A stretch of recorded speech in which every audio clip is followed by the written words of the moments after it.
మధ్య వయస్కుల వాళ్ళు వెళ్తారండి. ఎందుకు వెళ్తారండి జ్యోతిష్యుడి దగ్గరికి? ఏదో కొన్ని కష్టాలు, కొన్ని ఇబ్బందులు, కొన్ని ఆందోళనలు. ఓ 45, 50 ఏళ్ళ వయసు మధ్యలో ఉన్న వాళ్ళు ఎవరైనా వెళ్తే వీళ్ళకి ఆడపిల్లలు ఉండుంటారు. వాళ్ళ పెళ్ళిళ్ళ సంగతి, మా అబ్బాయికి ఉద్యోగం, 60వ ఏటకి నువ్వు వెళ్ళావు అని అంటే నీ ఆరోగ్యం బాగోక డాక్టర్ దగ్గరికి వెళ్ళటం మర్చిపోయి ఈయన దగ్గరికి వెళ్ళావు నువ్వు అని అర్థం.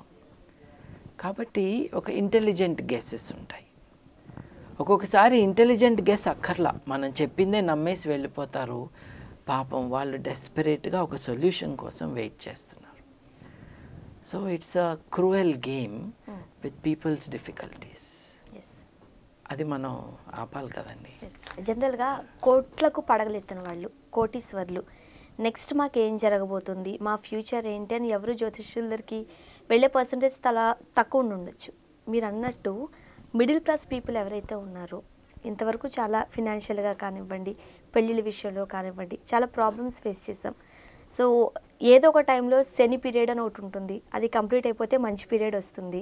ఇదొక సైకిల్, ఇదొక సర్కిల్. సో మాకు ఎప్పుడు స్టార్ట్ అవుతుంది అంటూ డిపెండ్ అవుతూ జ్యోతిష్యుల దగ్గరికి వెళ్ళే సూచనలు ఎక్కువగా కనిపిస్తున్నాయి. సో ఆ మైండ్ సెట్ని, ఆ వీక్నెస్ని వీళ్ళు క్యాష్ చేసుకుంటున్నారు అనుకోవచ్చా? తప్పకుండా అండి, వాళ్ళు చేస్తున్నదే అది.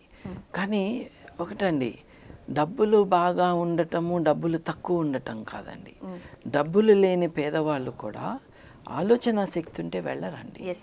ఇప్పుడు నేను మా ఇంటి దగ్గర ఒక పెట్రోల్ బంక్ ముందు నేను ఆటో ఎక్కుతాను. ఆ పెట్రోల్ బంకులో క్యాషియర్ నా దగ్గరకు వచ్చి షేక్ హ్యాండ్ ఇచ్చి, నేను మీ టీవీ ప్రోగ్రామ్స్ చూస్తానండి, నాకు అసలు ఈ నమ్మకం ఏం లేదండి, 6-7 వేల రూపాయల జీతగాడు ఆయన, కానీ హీఈస్ నాట్ ఎఫ్రైడ్.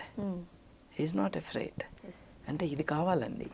మనలో నమ్మకం తగ్గిపోయినప్పుడు రాయి దగ్గర నుంచి గ్రహం దాకా మనకి నమ్మకాలు వస్తాయి.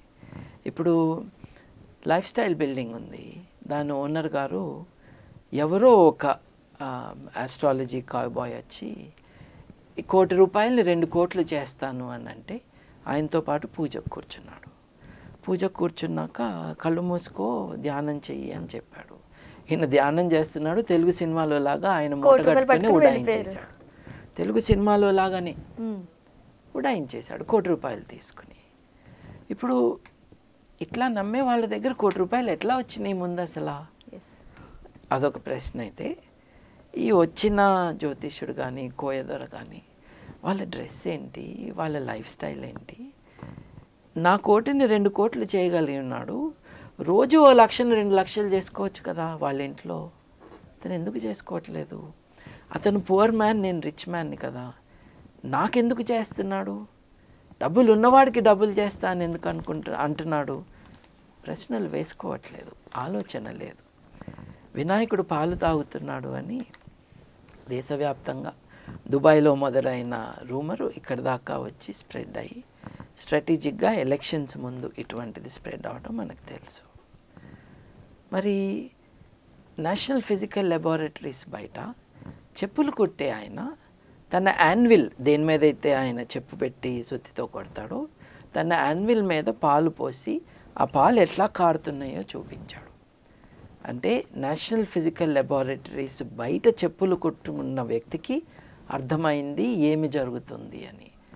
నేషనల్ ఫిజికల్ లెబారెటరీస్ లోపల ఉన్న సైంటిస్టులు వినాయకుడికి పూజ చేస్తూ ఉన్నారు, పాలు తాగుతున్నాడని. మామూలు నమ్మకంతో కాదు, మహత్యం జరుగుతుందన్న దీంతో. చూసారా, చదువుకి ఇటువంటి తెలివికి, క్రిటికల్ ఇంటెలిజెన్స్కి డైరెక్ట్ కనెక్షన్ లేదని మనకు తెలుస్తుందండి. మనం ఎగ్జామినేషన్ సిస్టమ్ నడుపుకుంటున్నాము, దాన్ని ఎడ్యుకేషనల్ సిస్టమ్ అని ఒక తప్పు పేరు పెట్టాం దానికి. ఆలోచన నేర్పించేదే విద్యా వ్యవస్థ, అది లేదు కదా. విద్య main purpose is not being served, దాని పర్యవసానమే ఇది.